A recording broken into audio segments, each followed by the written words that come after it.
Mengenal sosok Almas Sabiru, mahasiswa Solo yang gugatannya soal usia capres dikabulkan MK, pengagum Gibran.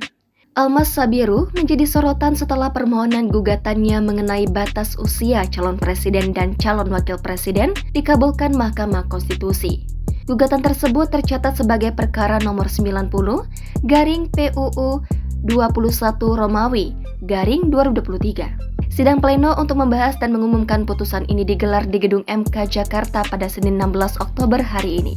Dalam hal ini, Almas meminta agar MK mengubah batasan usia minimal untuk calon presiden dan wakil presiden menjadi 40 tahun atau diukur berdasarkan pengalaman sebagai kepala daerah di tingkat provinsi maupun kabupaten atau kota. Mengabulkan permohonan pemohon untuk sebagian, kata Ketua MK Anwar Usman dalam sidang pembacaan putusan. Keputusan tersebut mulai berlaku pada pemilu 2024. Lantas, siapakah sosok Almas Sabiru?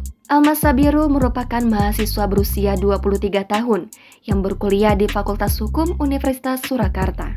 Dia mulai kuliah tahun 2019 dan lulus sekitar tahun 2022.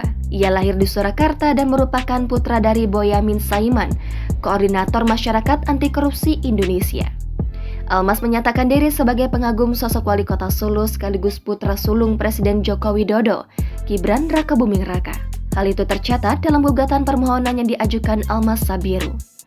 Almas Sabiru Rea menjadikan Gibran sosok ideal karena pada masa pemerintahannya, putra sulung Jokowi itu mampu meningkatkan pertumbuhan ekonomi di Surakarta sebanyak 6,23%, padahal pada saat awal menjabat sebagai wali kota, pertumbuhan ekonomi Surakarta justru sedang minus 1,74%.